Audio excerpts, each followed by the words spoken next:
Tale of the two Glocks. Here we have the Glock 30 and the Glock 19, my two babies. This gun is 2 years old. I bought this in March 2010.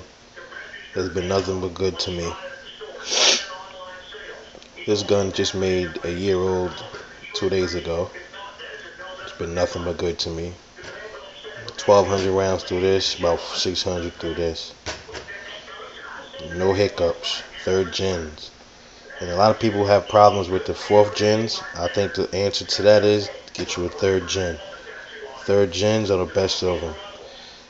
Glock shouldn't have messed up something that wasn't broken.